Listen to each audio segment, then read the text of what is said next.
டெய்லியும் காலையில் என்ன குழம்பு செய்கிறதுன்னு யோசிச்சு டயர்டாயிடுறீங்களா? கவலையே படாதீங்க. 6 நாளைக்கு 6 வகையான டேஸ்டியான ஃபுட்டை எப்படி ஈஸியாக செய்கிறதுன்னு நான் சொல்ல போகிறேன். இந்த வீடியோவில் ப்ராக்டிக்கலாகவே நான் செஞ்சு காமிக்க போகிறேன். இந்த வீடியோவை ஃபுல்லாக பார்த்துட்டு கடைசியாக உங்களுக்கு எந்த குழம்பு பிடிச்சிருந்துச்சோ கண்டிப்பாக கமெண்ட் செக்ஷனில் சொல்லுங்கள். ஃபர்ஸ்ட் நம்ம பார்க்க போகிறது தக்காளி குழம்பு எப்படி செய்கிறதுன்னு வாங்க பார்க்கலாம். ஒரு கடாயில் எண்ணெயை ஊற்றிட்டு பட்டை, கிராம்பு, சோம்பு, வரமிளகா, ஒரு கையளவுக்கு தேங்காய், இது எல்லாமே போட்டு நல்லா மிக்ஸ் பண்ணிட்டு 10 சின்ன வெங்காயம், 3 தக்காளி, தேவையான அளவுக்கு உப்பு, மஞ்சத்தூள், மல்லித்தூள், மிளகாத்தூள், இது எல்லாமே போட்டு நல்லா மிக்ஸ் பண்ணிட்டு ஆறுனதுக்கப்புறமா மிக்சி ஜாரில் போட்டு நல்லா கரகரன்னு அரைச்சிக்கோங்க. இப்போ ஒரு கடாயில் எண்ணெயை ஊற்றிட்டு கடுகு, சோம்பு, கருவேப்பிலை, சின்ன வெங்காயம், நம்ம அரைச்சி வச்சுருக்க பேஸ்ட், அது எல்லாமே போட்டு ஒரு 5 நிமிஷம் கழிச்சு இந்த மாதிரி எண்ணெய் தனியாக வரணும். இப்போ இதை ஒரு பவுலில் ட்ரான்ஸ்ஃபர் பண்ணி பார்த்தீங்கன்னா நமக்கு சூப்பரான தக்காளி குழம்பு ரெடி. செகண்டாக பார்க்க போகிற குழம்பு பருப்பு குழம்பு எப்படி செய்கிறதுன்னு வாங்க பார்க்கலாம். ஒரு குக்கரில் 1 கப் தண்ணி ஊற்றிட்டு 1 கப் சாம்பார் பருப்பு போட்டுட்டு தேவையான அளவுக்கு உப்பு, இது எல்லாமே போட்டு 4 விசில் விட்டு எடுத்துக்கோங்க. 5 நிமிஷம் கழித்து பார்த்தீங்கன்னா நல்லாவே பருப்பு வெந்திருக்கும். கரண்டியை வச்சு நல்லா மசிச்சு விட்டுக்கோங்க. ஒரு கடாயில் எண்ணெய், நெய், கடுகு, சீரகம், மிளகு, பெருங்காயம், வரமிளகாய், கருவேப்பில்லை, 4 பல் பூண்டு, சின்ன வெங்காயம், தக்காளி, இது எல்லாமே போட்டு நல்லா மிக்ஸ் பண்ணிவிட்டு நம்ம மசிச்சு வச்சுருக்கிற பருப்பை போட்டு தேவையான அளவுக்கு மஞ்சத்தூள் போட்டு 5 நிமிஷம் கழித்து ஒரு கப்பில் எடுத்து பார்த்தீங்கன்னா நமக்கு சூப்பரான பருப்பு குழம்பு ரெடி. தேர்டாக பார்க்க போகிற குழம்பு கீரை குழம்பு எப்படி செய்யறதுன்னு வாங்க பார்க்கலாம். இப்போ ஒரு குக்கரில் 2 கப் தண்ணி ஊற்றிட்டு அரைக்கீரையை நல்லா வாஷ் பண்ணி கொஞ்சம் கொஞ்சமாக ஆட் பண்ணிவிட்டு நமக்கு சின்ன வெங்காயம், 5 பல் பூண்டு, தக்காளி, 2 பச்சை மிளகாய், தேவையான அளவுக்கு உப்பு, மஞ்சத்தூள், இது எல்லாமே போட்டு நல்லா மிக்ஸ் பண்ணிட்டு ஒரு 4 விசில் விட்டு எடுத்துக்கோங்க. இப்போ எடுத்து பார்த்தீங்கன்னா இந்த மாதிரி கன்சிஸ்டன்சியில் எடுத்துக்கோங்க. இப்போ ஒரு கடாயில் எண்ணெயை ஊற்றிட்டு கடுகு, சோம்பு, பெருங்காயம், வரமிளகாய், கருவேப்பில்லை, நம்ம அரைச்சி வச்சுருக்கிற பேஸ்ட்டு, நம்ம பருப்பு, இது எல்லாமே போட்டு ஒரு 5 நிமிஷம் கழித்து ஒரு பவுல் எடுத்து வச்சு பார்த்தீங்கன்னா நமக்கு சூப்பரான ஹெல்த்தியான கீரை குழம்பு ரெடி. ஃபோர்த்தாக பார்க்க போகிற குழம்பு சுண்டக்காய் வத்தல் குழம்பு எப்படி செய்கிறதுன்னு வாங்க பார்க்கலாம். ஒரு கடாயில் எண்ணெயை ஊற்றிட்டு வெந்தயம், கடுகு, வரமிளகாய், கருவேப்பில்லை, 5 பல் பூண்டு, சின்ன வெங்காயம், இது எல்லாமே போட்டு நல்லா மிக்ஸ் பண்ணி விட்டுக்கோங்க. நல்லா மிக்ஸ் பண்ணதுக்கப்புறமா தேவையான அளவுக்கு உப்பு போட்டு நம்ம அரைச்சி வச்சுருக்கிற தக்காளி பேஸ்ட்டு போட்டு நல்லா மிக்ஸ் பண்ணிட்டு இந்த மாதிரி நல்லா பாயில் பண்ணிவிட்டு தேவையான அளவுக்கு மஞ்சத்தூள், மல்லித்தூள், மிளகாத்தூள், இது எல்லாமே போட்டு நல்லா பாயில் பண்ணி விட்டுக்கோங்க. பாயில் பண்ணதுக்கப்புறமா நம்ம அரைச்சி வச்சுருக்கிற புளிச்சாரை அப்படியே ஊற்றிக்கோங்க. கொஞ்சமாக வெல்லமை சேர்த்து நல்லா கலந்து விட்டுக்கோங்க.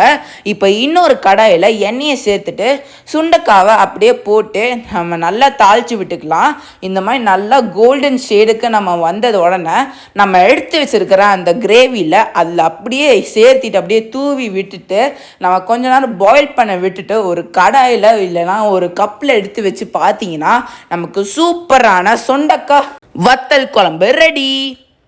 5th பார்க்க போகிற குழம்பு வெஜிடபிள் குருமா குழம்பு எப்படி செய்யுதுன்னு வாங்க பார்க்கலாம். ஒரு கடாயில் எண்ணெயை ஊற்றிட்டு சோம்பு, பட்டை, கிராம்பு, கருவேப்பில்லை, பச்சை மிளகாய், பெரிய வெங்காயம், இது எல்லாமே போட்டு நல்லா மிக்ஸ் பண்ணி விட்டுக்கோங்க. தேவையான அளவுக்கு உப்பு, மஞ்சத்தூள், மல்லித்தூள், மிளகாத்தூள், இது எல்லாமே போட்டு நல்லா மிக்ஸ் பண்ணிவிட்டு நமக்கு கேரட், பீன்ஸ், குடமிளகா, இது எல்லாமே நல்லா போட்டு மிக்ஸ் பண்ணிக்கோங்க. இப்போ தனியாக ஒரு மிக்சி ஜாரில் 1 கையளவுக்கு தேங்காய், சோம்பு, 1 கையளவுக்கு பட்டுக்கல்ல, முந்திரி, இது எல்லாமே போட்டு நல்லா அரைச்சிக்கோங்க. அது நம்ம கடாயில் போட்டு 5 மினிட்ஸ் பாயில் பண்ணிவிட்டு ஒரு கப்பில் எடுத்து வச்சு பார்த்தீங்கன்னா நமக்கு சூப்பரான வெஜிடபிள் குருமா குழம்பு ரெடி. 6th பார்க்க போகிற குழம்பு மோர் குழம்பு எப்படி செய்கிறதுன்னு வாங்க பார்க்கலாம். தனியாக ஒரு மிக்சி ஜார் எடுத்து 1/2 hour ஊற வச்ச பருப்பும் பச்சரிசியும் 1 ஸ்பூன் ஆட் பண்ணிக்கோங்க. 5 சின்ன வெங்காயம் ஆட் பண்ணிக்கோங்க.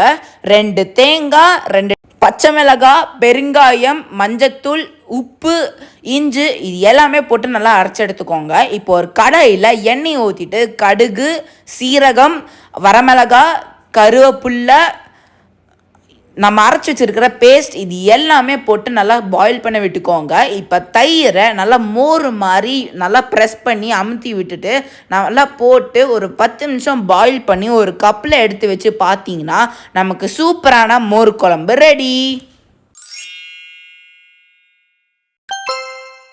இப்போ சுவையான பருப்பு குழம்பு ரெடி ஆயிடுச்சு. இப்போ வாங்க டேஸ்ட் பண்ணி பார்க்கலாம் எப்படி இருக்குன்னு.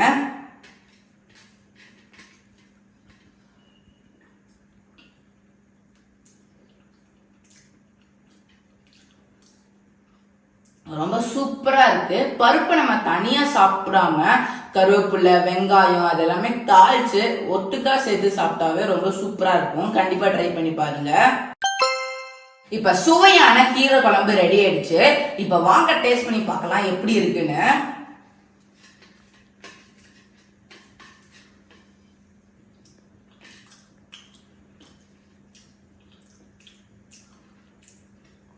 கீரை குழம்பு வாரத்துக்கு ஒரு நாளாச்சும் கண்டிப்பா செஞ்சு கொடுங்க. ரொம்ப ஹெல்த்தியும் கூட.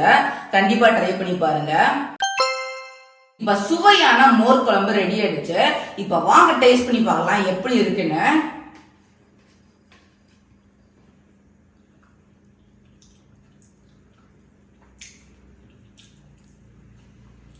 டேஸ்ட் ரொம்ப சுவையா இருக்கு.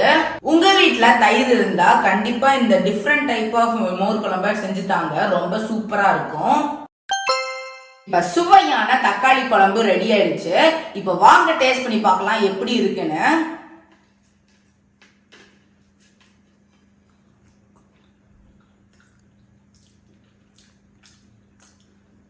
தக்காளி குழம்பு யாருக்கு தான் பிடிக்காது. ரொம்ப ஈஸியா இந்த மெத்தட்ல செஞ்சு பாருங்க. உங்க வீட்டுல எல்லாத்துக்குமே ரொம்ப பிடிக்கும். இப்ப சுவையான கேரட் பீன்ஸ் போட்ட குருமா ரெடி ஆயிடுச்சு. இப்ப வாங்க டேஸ்ட் பண்ணி பார்க்கலாம் எப்படி இருக்குன்னு.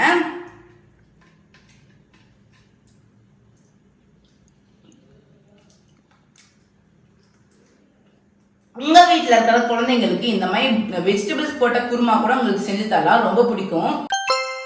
இப்ப சுவையான சுண்டக்காய் குழம்பு ரெடி ஆயிடுச்சு. இப்ப வாங்க டேஸ்ட் பண்ணி பார்க்கலாம் எப்படி இருக்குன்னு.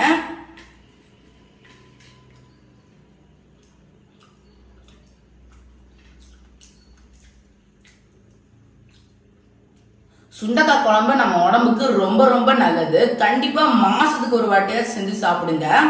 இப்ப நான் சொன்ன 6 வகையான குழம்ப கண்டிப்பா ட்ரை பண்ணி பாருங்க. உங்க வீட்டுல கொடுத்து அசத்துங்க. இதே மாதிரி இன்னொரு இன்ட்ரெஸ்டிங்கான வீடியோ எல்லாத்தையும் பாக்குறேன். அது வரைக்கும் பாய்.